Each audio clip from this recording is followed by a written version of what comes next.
Go ahead, what was your question? So what about... What's your name, sorry? Ryan. Ryan. Ryan.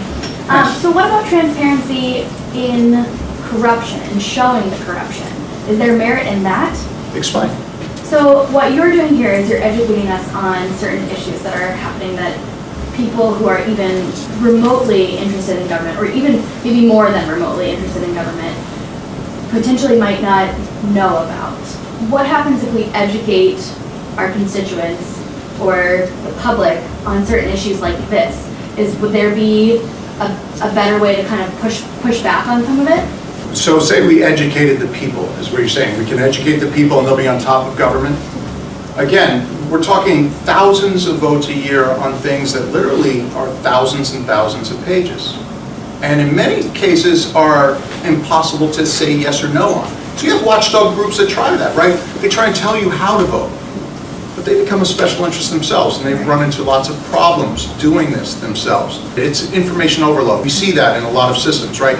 If I'm selling you a used car, I know everything about the car, you know nothing. The amount of time it would take you to make that decision, it's actually more time than the amount of time you have. A used car is much simpler than Dodd-Frank. And Dodd-Frank's only one piece of legislation. You have all environmental bills, all the crime bills. Incarceration rates, we believe, is driven by transparency. Transparency. Incarceration had been dropping for 40 years, up until 1970. And at that point, they were talking about eliminating jails altogether. Talking about eliminating jails. There were 300,000 Americans in jail, and the number had been dropping. Now there's, what, 1 to 2% of our population's in jail? It's gone crazy. And private prisons and government prisons are enormous lobbyists. And this happens a lot on the state level, see a little bit on the Fed. So what can we do then to help drive this change? Learning about it, right? Obviously, questioning it like crazy, making sure that you're confident.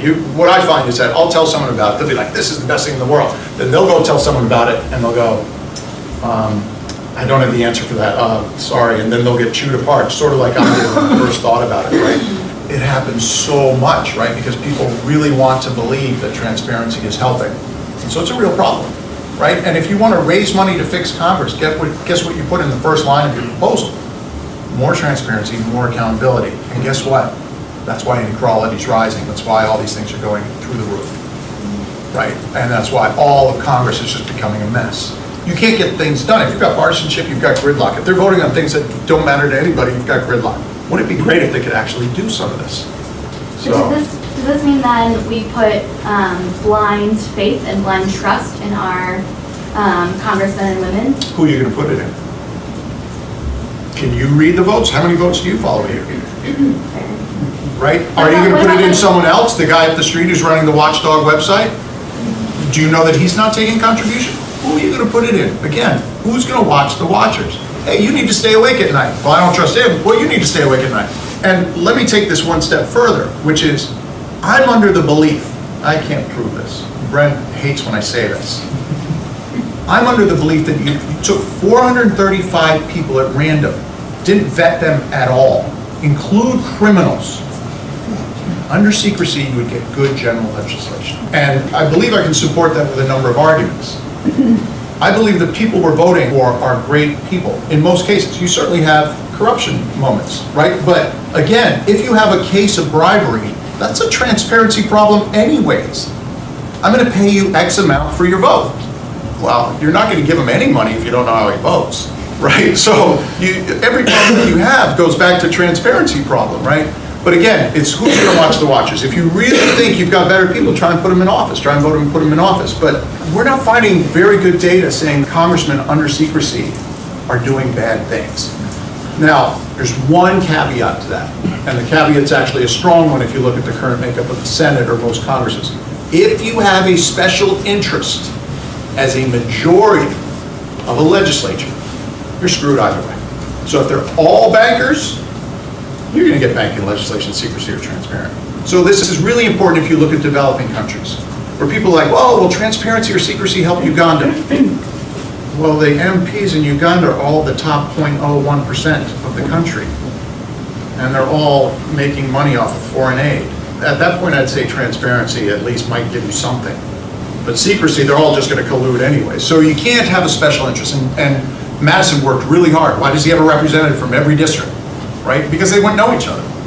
Right? You don't want a special interest. You certainly don't want all Pats fans in your legislature, right? So that be real trouble if you're somewhere else. But just to imagine the opposite. Imagine if your legislature was entirely composed of pregnant teenagers. Would laws be different? Of course they would. They'd be substantially different, right? And so we do have a special interest in the Senate. In particular, right now, it's mostly male, it's mostly white.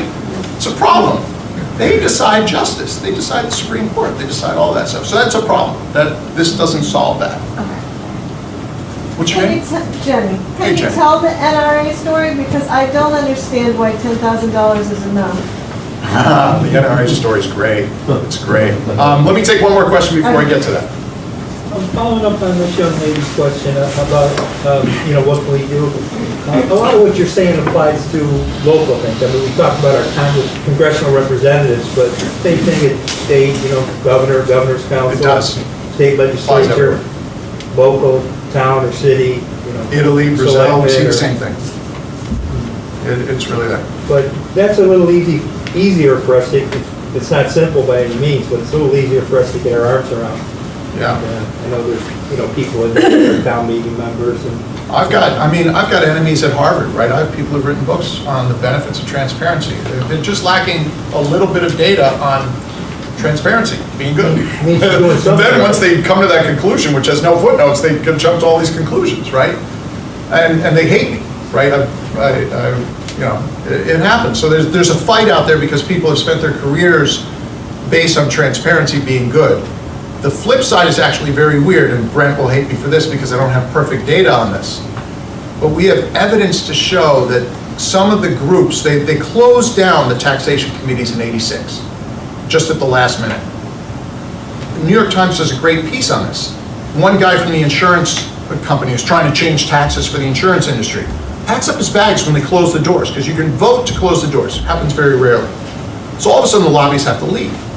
Well, the guy's packing his bags. The guy from the New York Times goes up to him, "What are you doing? You're leaving." He's like, "What do you want me to stay there and watch them build my gallows?" And so the lobbies were leaving town, right? What I read, and I suspect to be true, is that those people that were leaving town that day became the biggest proponents of transparency, and they started funding the transparency revolution. If you look at Ngram on transparency and accountability in the 1970s, it's as low as it's ever been, right? There was no popular, anyone who lived that period didn't hear, "Oh, transparency in Congress, we need to open them up, most important thing ever." Nothing. This thing was pushed, in many cases, by lobbyists. And again, if you talk to Brent afterward, he's the expert on that. And it passed very quietly. And when I say very quietly, this is the first time you're hearing about it, is my guess, right? So this thing's been pretty quiet. But there's people that understand that it was helping them. All right, so the NRA is fantastic. And why is it fantastic? Because it breaks apart this myth that money's the problem. Campaign finance is the problem. That congressmen are all greedy, that they want to take a bribe. My brother actually put this best. He said to me, most people don't want to, they'll admit to a bribe because it meant there was a positive action. I gained, I looked good on that, I made some money, I'll admit to a bribe. I'll be okay if you accuse me of bribery, right? That's kind of manly almost. But intimidation, that's not cool, right? The NRA uses intimidation almost exclusively. And when the guy was talking here, he's talking about intimidation. Now, if you read Larry Lessig's book or Zephyr Teachout's book, both on corruption, both some of the bestsellers on corruption, neither of them mention intimidation. We believe that intimidation is at least 10 times more powerful than any form of campaign finance or bribery. And we saw it already with the speaker. The speaker goes, 78% of the time you're voting against me. That's a threat. Vote with me or else you don't get reelected. Vote with me or you're screwed here, right? That's a threat in no uncertain terms. Okay, it's kind of a bribe. He's going to offer you the agenda, but it's really a threat. Right? You better change your action. The NRA plays much more. It's what did Machiavelli say? He said if you want to control the people, he didn't say hand them all $5, right? That's too expensive anyways. Machiavelli said hang one of them in public. That's cheap. The $5, that lasts about 5 minutes. Hanging one of them in public lasts 100 years. Right? Then you hang one in public every few years, and boy, you really got them. They're not going to move on you. Okay, this is Machiavelli saying this directly. The NRA understands that perfectly. And when the NRA does their work, they don't even like to work in the federal level. Too expensive. I got to take out a national ad. They focus on all the states. They find state legislators. And so we've got Sandy Hook in 2012, in 2011, Deborah Maggart, Tennessee, A rating with the NRA. And by the way, NRA members are actually pretty cool. They actually really wanted tougher laws after Sandy Hook. 82% of the families with an NRA member wanted tougher laws after Sandy Hook. That's the family to imagine without them, right? So it was over 90% acceptance in the United States. Yet the Senate did not vote for tougher laws. Here's why. Deborah Maggart in Tennessee, so she's in Nashville. Is that the capital of Tennessee, Nashville? Anyone? Knoxville. Knoxville. Knoxville. So she's in Knoxville. Sorry, where is Knoxville? Okay, we're over here, right? So she's in Knoxville, and she's doing her thing. She's running for office. She's coming up for election in the next year. And she decides this crazy thought. She's like, wow, loaded guns in parked cars at shopping malls. Let's make a law saying the car needs to be locked. A crazy, crazy idea she had, right? So she puts this forward. The NRA goes, got one, a local legislator, gonna be cheap, we're gonna destroy her. They go after her, not with everything they got, because she's cheap. They put in 80 grand, that's it. 80 grand to take out full page ads in the papers, to run radio against her, to put up websites, did everything they could, and they knock her out of office with $80,000. What do they do when she gets knocked out of office? This is the most fascinating thing in the world. That's what I don't understand, because you're saying that even the people who are NRA members weren't against, so who's casting the votes? Well, keep in mind that the NRA ad, are there guns in the ad? Are they talking about guns? So even What if they're though finding something, what if they're aligning her with Obama in the year it's bad with Obama? If you've seen recent NRA ads, oftentimes no guns are mentioned. They're going, oh, she's really bad on the gun issue. Really pay attention to the gun issue. They were doing that after Sandy Hook when they went after Joe Manchin nationally. They were like, Obama's buddies with Manchin. Oh, okay. Funded by the NRA. Oh, Nothing to do with guns. okay. That's how the power works, right? You don't talk about the issues. Why would you talk about the issues? You want to take them out, okay? So Manchin runs, they're taking ads, whatever they think's going to work, right? They find that someone wrote a story that she stepped on a poodle once, so they're running all ads about poodles. Who cares, right? They knock her out of office. Everyone knows it's funded by the NRA. Again, doesn't have to be about So guns. you did vote, most of the NRA family wanted guns to be controlled. Correct. 80% after Sandy Hook. Sandy Hook was a big moment for the U.S. They wanted tougher regulations in 2012. The citizens, the constituents, us. Citizens and an NRA. Members in the NRA, right. Remember that the NRA is a tiny group of people with a lot of members, okay? So it's different. And they were grouchy. There was contention at that time. Finish what happened. But let me finish the story. So she gets knocked out of office. What does the NRA do? And this is the most fascinating part of it. They take out ads that they knocked her out. Why? In case the guy in Alaska didn't know. You're running for office in Alaska, you better know. We're going to come get you. Right? Oh, does Joe Manchin know about Deborah Maggart? You bet he knows about Deborah Maggart. And when Sandy Hook happened, who does CNN go to interview? They go interview Deborah Maggart. And what did she say? I don't know how anyone's going to do this. How is anyone going to step up if they play like this? Right, where all they do is take out anybody who steps out singly against them. What was the NRA doing in 1969 before transparency? They were teaching kids how to shoot. That was it.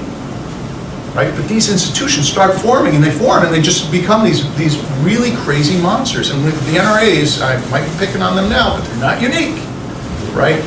We've got really wonderful on both sides of the fence, really nasty. And, you know, one of the most famous ones is actually MOHAIR, right? MOHAIR is now not in the budget. But I think up until 2014, you can read the budget, and there was a subsidy for MOHAIR. Does anyone know what MOHAIR was in the budget for? No one here is old enough to know why mohair was in the Comes from budget. rabbits. Mohair, is that true it comes from rabbits? Yep. Okay, I didn't know that. But Lee, you have stepped up once again as the person who knows everything. Oh, that's not Lee, sorry. Yes, I'm sorry, I don't have my glasses. But I see Lee over here.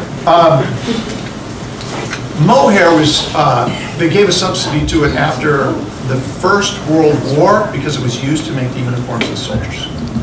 It would wick water away pretty good. By World War II, they were already introducing nylon and cottons and synthetics and all that. The subsidy stayed. Why can't every congressman, every single one, looks through the budget with a fine-tooth comb going, where can I cut? Well, there's nothing easier than cutting mohair, right? It wasn't even really big, 16 million for mohair. We're just gonna cut. Oh, you know, if you cut those mohair guys, they'll run 2 million of that 16 million back against you. Oh, I'll step away from mohair, it's not that big. It's just 16 million, right? How many times does that appear in the budget? So in 1970, Jonathan Ralph starts to notice this problem that you can't cut anything. And he writes his book, famous book, 1994, Democracy Sclerosis, where any program that you install cannot be cut because you've now given them money to come back and torture you if you try and cut that program. Under secrecy, they're all gone. They're all gone. Right? All these lame programs die immediately. Congressmen are dying for the money. Dying for the money. But the NRA story continued just a little bit. So Joe Manchin steps out, very brave. He had an A rating, the NRA as well. He steps out and proposes some minor, ridiculous thing. I forget what it was. At first, the NRA sits down at the table, and then they just decided and go after him with national ads. And those national ads had nothing to do with guns. They were linking him to Obama. Manchin survived. Does that mean that everything's okay? Manchin didn't get knocked out of office. Does that mean everything's okay? Or does it mean every single congressman knows that they'll take $2 million out against them in national ads? Well, I think the proof's in the pudding because a week after they did this national ad, they sent a letter out to all the senators saying, look, we're watching your votes on this. We're watching the little ones, the procedural, the cloture votes, the proposal votes, the amendment votes. We're watching all of that. And if you step out of line against us, we're going to come after you for the little votes, the votes that we know no citizen is watching. No citizen is watching. And of course, when it hit the Senate, it died. So that's the NRA story. And that's a transparency story. And they're endless. You'll see it everywhere. Any more questions? What is your name? Sorry, I can't see you that well. I have a question which I think is sort of a challenge since you've sort of laid out all of this horror story. What's the solution? I actually don't think it's a horror story. Or even a strategy to combat it? Yeah, I don't think it's a horror story. A lot of us are really pulling our hair out right now. We're really confused, right? Why has the U.S. gone from being the most aggressive on climate and the environment in 1970 to one of the worst in all the international negotiations? If transparency is the reason, and I suspect it is, well, then secrecy would help. I've never spoken to a congressperson who's gone, look, I just don't believe in climate change. That's just the stupidest thing ever. Everybody's just inventing it. They close the door, they talk to you, go, look, I really get it. I mean, I really do, but am I really going to vote on climate stuff when all my constituents and all my pressures come from oil or something else? They tell you. But imagine if they're able to vote secretly on both. Right, and take care of their constituents and take care of the environment. And all these solutions with Congress that we're failing at, that we're not getting nowhere with, often involve amendments, often involve massive pushes, often involve lots of resistance, often involve changing the Constitution, right? Some of the things that we're asking for, going against free speech or freedom of speech. So, you know, Citizens United doesn't bother me much. It doesn't really bother me at all. I have no problems with a congressman going to the most expensive, lavish parties in the world and spending his entire month there and coming back and voting secretly on how much he should tax those people. Yeah. I have no problems with that at all. Because I know me, I know most people in Massachusetts. We don't love the poor so much, but we really hate the rich, right? Even if we're partying with them. So we close the curtain, we'll be like, tax them higher. We see that. Under closed voting of all amendments on taxation for 40 years, inequality was the lowest in history. So just to get to the solution is to repeal what Nixon signed October 26, 1976. Did you what? Repeal what Nixon signed Which what? October 26, 1976, which opened the committees, which opened all, just opened everything, right? So it's There was like enough you- transparency back then. You could still see the floor vote. You have floor votes don't bother me.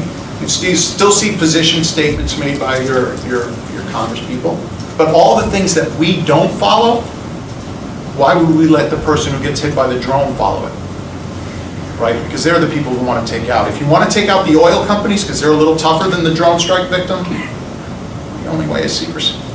It's the only way your Congress people are going to have the power to do that. And the oil companies are there on every climate meeting. I've got 1, 2, 3, so I'll do you in order. Go ahead. How does this idea about transparency apply to the elections we have every 4 years, where we have a referendum, essentially a national referendum, and we all go in, close the curtain, and when we vote, and I'm sure, just judging from how Brookline generally votes, that people would agree we didn't get a great result this time around. But we all were in secret, so we weren't being intimidated, or we weren't being bought, we weren't any of those things. But what do we get? Well, just because you're unhappy with the vote doesn't mean it's a problem with transparency. It seems. Well, no, there was, it was secret. Secret, It was a right. secret ballot. I didn't say secret produces only good causes. We know traditionally when you have secret ballots, you tend to get less vote buying, right? Tammany Hall was buying and intimidating all the votes in New York, switched the presidential election well, he wasn't a first election, it was a group, but they switched the presidential election from New York because the votes were open. So open voting has got its history and it's not good at all. I would suggest that what we looked at this year was very similar to what we looked at with Obama in 2008, right? Why? Obama's running on change. He's running on, if you saw one of my first graphs, right, the inequality's been going up nonstop ever since. We're literally the highest levels of inequality of all time. People are really unhappy. We're sitting here in Brookline, yeah, it's okay, not so bad. People are really hurting in this country. No uncertain terms about it. He's sitting on top of that wave, but that wave kept going up under him. So he says in 2009, 2010, he goes, the most important problem in the United States is inequality. In 2014, he goes, my biggest failure in office is I didn't do anything about inequality, which has risen under my term. 95% of the gains have gone to the top few percent. Elections get driven by anger. Hillary was not the change candidate, she was the keep it the same candidate. If inequality is bothering you, there's no question on who you're going to vote for. Anybody but keep it the same because inequality is driving up. So a lot of people talking about inequality as being a major driver of both elections. People at Harvard talking about that frequently. So yes, we were comfortable. We wanted the incremental sort of stay the same because I live in a nice house in Brookline. But you read Hillbilly Elegy and you know that something else is going on in this country. Go ahead. I read in the Globe that Massachusetts has the greatest income disparity of 50 states. Massachusetts does. Yes, aren't we one of the bluest? Yeah. It's bad. It's bad. For the Globe, you know, these surveys, they say we got the best education, public education system in the country. We have the best medical healthcare. We also have the highest rates of child abuse. Child abuse. You have a lot of people not even on the unemployment list because if you're not on for 6 months, you're just considered working, right? So that even though unemployment drops after a while, you know, it's not an honest figure. I don't know. I mean, these are bigger than me. A lot of these ideas are way bigger than me. I'm not going to tell you I've got the solution for all of this, but I definitely have some interesting correlations with some of this, and it's certainly something to consider as we're going through this. Josh. James, so if I'm hearing you correctly, what you're proposing is that the Congress revert back to you said 76, to basically close the committees. Leave the floor open, but close the committees. Completely and totally. Is that what you say as your ideal proposal? Not my ideal. That would be good. It would work well. Is that I believe that all transparency is a problem. So all sponsorships are a problem. So if I sponsor a bill, my name gets put in the public record. So if I sponsor something against the NRA, well, my name's out there. Can that be prone to intimidation? Or can it be prone to bribery? Well, certainly you can. I'm not even talking, sponsorships were public before that. Co-sponsorships were public before that. I'm saying you have to give legislators some place where they can take it to the power. And those committees are in markups, right? The pictures you see now are this markup where they're changing the actual wording of the laws. There's no constituents in there, even though they all vote. Well, actually, not all of them. If you go to a Novartis thing where they're all from Switzerland, right? You know, they're not even Americans, right? With more power than you do. Go ahead. So where are we Well, going? as importantly, not just what gets written, but the things that actually die. Correct. Things that never come out of the Absolutely. room, that would never make it to the floor. Absolutely. So again, I'm sort of going back to what your sort of incremental step, in your, from what I'm hearing you say, a good first step would be to close the committee. Right, I agree. I think. And then potentially close the floor later as well, or what sort of, if James gets the wave of the magic wand, Yeah, what I does would it look close like? everything. We've seen evidence of corruption on everything. So there's the 2003 Medicaid. Does anyone know the Medicaid story at all? You've got Barney Frank, a local guy, at 2 in the morning on the floor as the vote is open. It's been open for 2 hours, yelling, and you can see this in the 60 Minutes on this, yelling, "Stop the arm twisting." What does that mean? Stop the intimidation. You have a female congressperson on the floor crying because the vote missed by 5, what George Bush needed. He thought he had it. You wouldn't take it to the floor if you didn't think you had it. But people turned on him at the last minute. And they left the vote open for 4 hours as they went and beat up. And we know that because there was actually court cases on DeLay and some of his associates about pressuring those votes.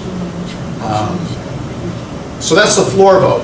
I tend to think floor votes are safe because if you can do a lot of nasty stuff in committee to take out the NRA, you can take out oil, you can protect, you can package stuff, and then certainly if you're aware of these games, you can do it better. My guess is they just slipped there. They didn't really know what they were doing in committee, but they didn't have much chance because of transparent ends. Go ahead.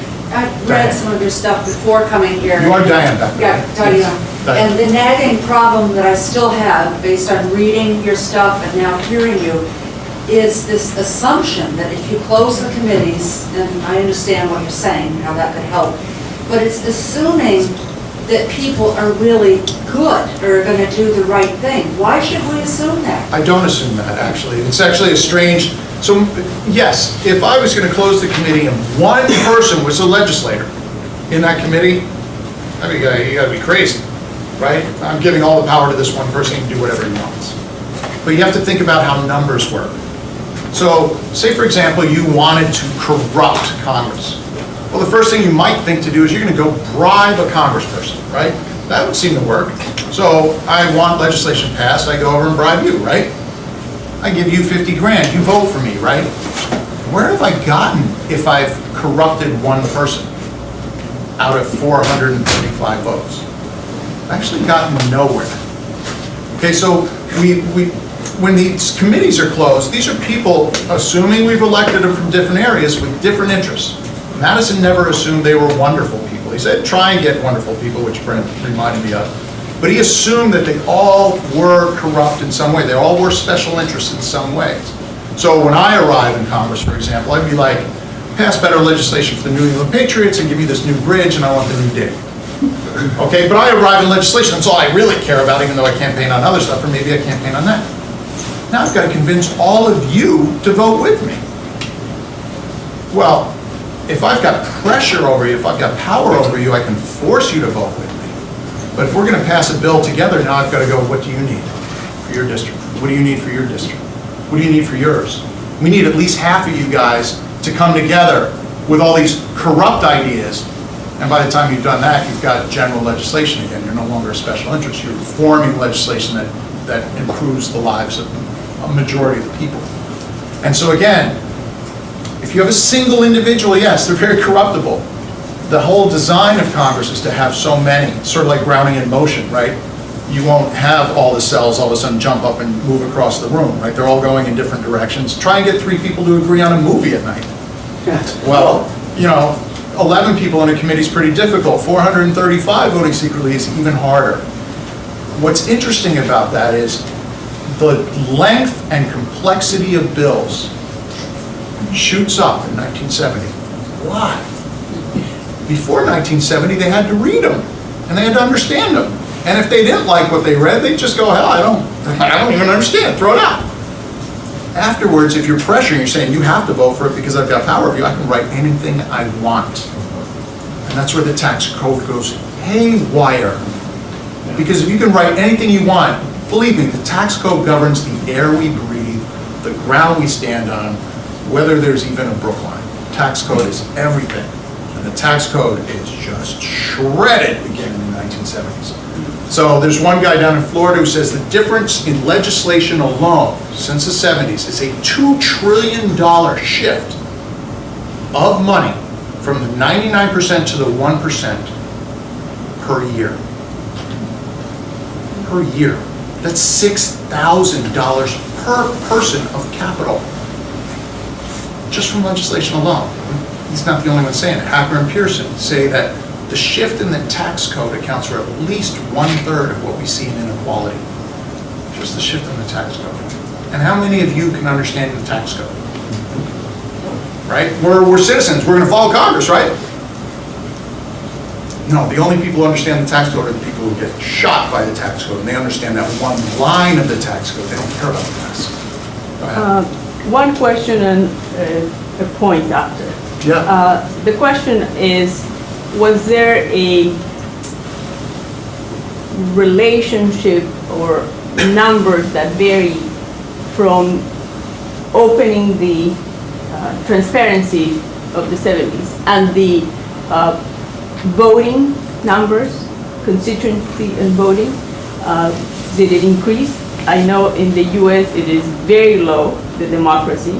And the second point goes to the local government and the local elections in Brookline. But please. Okay, well, it's really interesting that, turnout in the 1870s in the United States in some counties, voter turnout was 110%. Why is that? Why is it 110%? Well, if you're paying people upwards of $20 in 1870 per vote, they might shave. They might shave, yeah. They might vote often. George Washington says he lost an election because he didn't buy enough booze. And I'm old enough still, I'm 52, to remember in the small town of Houghton, Michigan, where I was growing up at the time, voting parades, which are a throwback to that era, where you buy all this booze and everyone would march together with the flags, you throw candy to the kids, right? And then you'd show up, and up until 1890, Massachusetts' first state to go in 1890, you would vote into a glass bowl with a colored ballot. And you better believe you voted because that meant someone was going to give you money or not beat you up. So voter turnout's really good when you have transparency. Downs writes in 1950s, something like that, most people shouldn't vote. There's no economic incentive for them to vote. Similar to me here in Massachusetts. Am I going to go out and vote for Hillary? She's going to win. I mean, polling errors aren't big enough to suggest that Hillary's not going to win. I shouldn't have voted. I voted, but it was a waste of my time, right? A lot of voters are making that calculation. A lot of voters might not even care between the few candidates. We like to think that voter turnout is sine qua non of a great democracy. It's not. You get a lot of people who are just interested in certain elections and are going to vote accordingly. Right now, because the country's so partisan, it's like a war. I'm going to turn out all my voters, I'm going to suppress all theirs, screw them, screw this, do all the other thing. Congress was voting secretly. Their turnout wasn't great either, even on big bills. But I suspect a lot of them were going, I know that bill's going to win. I'd rather be home with the constituents. I'd rather be calling someone, spending time with my wife, anything, right, than going and voting for a sure thing. So I suspect a lot of that goes on. I don't know though, because we can't get data on secret votes, right? So we can only correlate it to some of the incentives that we see. Go ahead. Scholarship, it has to factor in both sides of an argument. Whether you dismiss one side or not, you have to factor it in. Can you say anything good about transparency? I will say there's only one paper that I see cited frequently.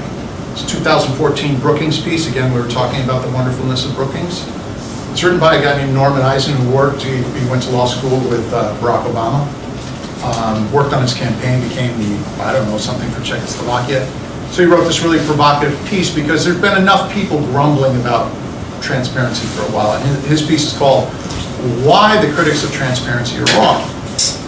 And this is the only piece that I see cited by the Sunlight Foundation, Transparency Orbit. All it's when they want to support transparency being good. He cites the beginning of transparency and builds his entire paper off of the date 1986. Now, I know, just by doing my research, that transparency started in 1970. Where does he get the 1986 number? That's the day they introduced the televisions into the Senate. So if you look at his big graph on his thing. So he missed. So he tries to correlate. Well, I don't see voting increase. I don't see anything else increase. Transparency is clearly not a problem. Then, therefore, it must be good. He's built this whole thing on junk. Now, what would so that's the academic, right, that's the most academic piece that I know. So which is interesting in that, don't you think there might be something else out there? In my 3 years, I've come across it, right? What would be the advantages of transparency? Where would I enjoy the vote? I do think there's a legitimizing aspect, right? So people would like to feel like they can follow things. Pretty bad, aren't I? Pretty bad, like struggling here. Has anyone got, I mean, just, what's an advantage, you know, that you can see that might fit with this model? What's going on right now, you know, remember how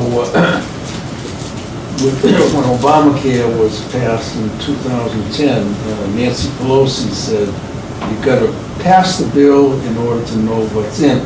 Remember, famous. Yep. Bills have grown so big. Like I say, back in the, look at the Bill of Rights. Who wants to read in Congress? I don't got time to read. If you want me to pass what you want, you better write it so I can read it. But as soon as it doesn't matter how you're voting, I mean what you're reading, because you can pressure a vote.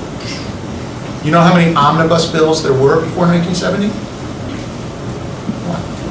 And it was under 400 pages. The growth and rise of omnibus has everything to do with the fact that you can just stick anything you want in there because no one's going to read it. They're dropping these bills sometimes 2 days or 3 days before they vote. I've spent a year trying to read the 2014 budget bill. I haven't gotten through it. Right? And there's nothing there that's fun to read. It's like one line after another. It's sort of like reading the 10 Commandments with numbers. It's slow. So we should probably wrap up. If anyone's got a real pressing question, please feel free to add. You want one last question, and then we'll wrap up. But if you have other hot questions, please come after me. Brent is my co-author back there. Showed up just after the beginning of the talk. So Brent and I have been working on this for a number of years. But he would also be happy to talk to anybody. So to answer your question maybe about, or I think you can answer this, the potential benefit of transparency being that in a delegate-based system, instead of a trust-based system, transparency has it's a general control against the constituent, or for the constituent rather than against the constituent in the trust-based system. So if like you have the UN is voting and you have a bunch of delegates all together voting on a certain bill, and you have a committee that is transparent in the scope of the UN voting on, or not on a bill, on a resolution. While it does increase pressure on the member states, the constituents also can be a special interest within the scope of that arrangement. So, you know, the constituency can form groups or coalitions or can pressure their State Department to actually pass or fight for a certain resolution in that regard. So you can have the constituency be a special interest. That's the theory of how it works now, right? Oh, Exxon's doing terrible things. Constituents will form, they'll form a group and they'll go take on Exxon. And we know how these battles end up, right? The constituents get to march in the street for one day and Exxon gets to go into every meeting and pressure the hell out of everybody and take people out. The delegate, this is kind of like getting into the heavy theory of representation, the delegate versus the trustee. The delegate is someone who always does what you tell them to do. Whereas the trustee works well with closed doors. They do what they think is right. So Kennedy hated the delegate model. He's like, you hired me, I'm gonna come in here and do exactly what I think is right, and I'm not listening to you anymore, right? The people aren't, I study this stuff, it's too complex, let me deal with it. So he was a big fan of the trustee, which I am. The delegate model, I'd say, is a step down from referendum, because you're subjecting it to all the corruption. When, if all I want is you to vote the way I want, why don't I just vote the way I want? In the old days, you could understand, right? I can't get on my horse every day and go vote, right? And phones don't work, and so I need to send a delegate. As soon as you can vote for everything, you should just vote for everything. Delegate offers no benefits, in my opinion, over referendum.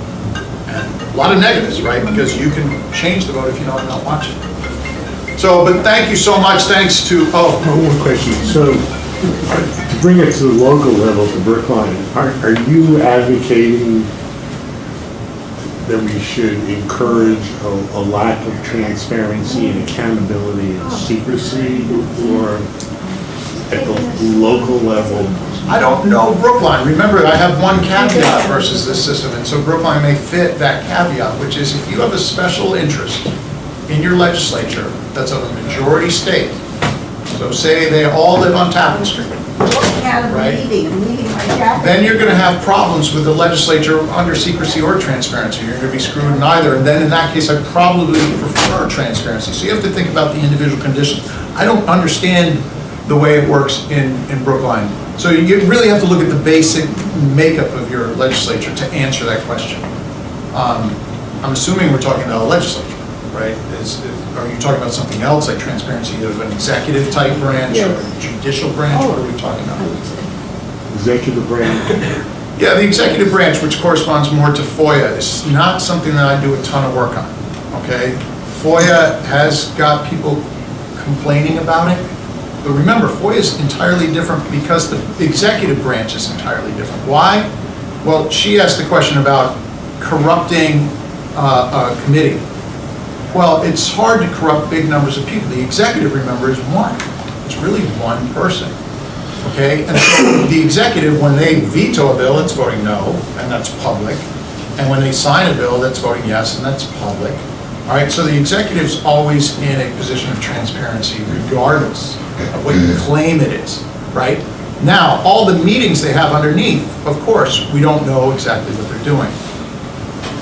I don't know. So, but remember, legislatures, executive branch, very different beasts, mostly because of how it works entirely. Legislatures, I would say, transparency is an absolute mistake.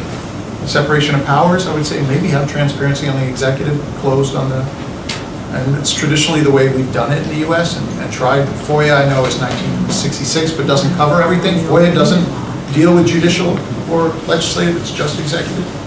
But there's a guy over at Columbia, Pozen, P-O-Z-E-N, looking at the troubles with FOIA specifically. I'm not that familiar with his work. So, but it is, please do not apply this broad scale to. What is freedom of information? Oh, thank you. FOIA is Freedom of Information Act passed 1966. Applies to the executive branch. It's rolling over. Correct. Then it's going to be roughly. Okay, and probably very similar. Thank you so much for coming. I'm thinking I might stop there. Anyone feels like asking about the NRA, tell a great story about the NRA as well. Oh, this is pretty awesome. This is a little video. Everybody likes a video, right? Let's see if I can actually activate it. Here he is. This is Hurricane Katrina. We couldn't understand why only 70 legislators voted for funding in support of the victims in Hurricane Katrina. It was just shocking. No one can figure out why. Now, with a little prep that you've had about transparency, I want you to listen to this guy talking about why no one voted for the funding. Let's see if I can find my cursor again.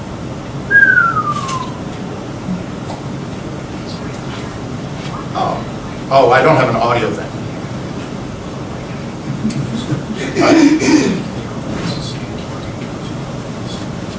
Okay, so she said, well, you've got all this transparency, why is all this happening? He's like, well, because transparency works both ways. Right now you have interest groups that put out lists that say, if you vote for funding any of this in Katrina, we're going to take you out in the next election. Specific groups that don't want funding taken away from anything that matters to them and given to people who are in need, right? And these groups are going to take you out. And he's a former representative, wrote this book. This is only a tiny section of his book. I don't even think he really understood just how mad this is.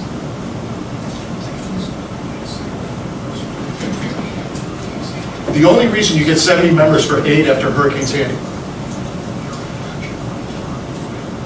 He's naming all the groups that put on the list that they'll take you out.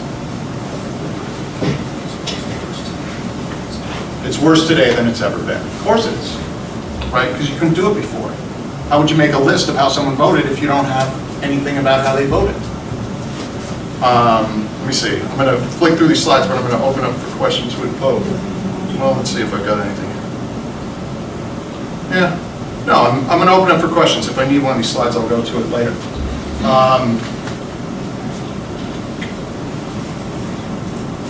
I'll just run. I'm going to end. Our solution is we think is the only way to take money out of being the main source of the problem. We think it's the only way to stop a lot of this corruption. As you can see, if you took all the financial interests out, all the outside special interests, which are perverse in terms of transparency, you still have all the weaponized transparency taking place inside the House, right, and inside Congress, when they're firing bullets at each other, when they're calling them out on votes.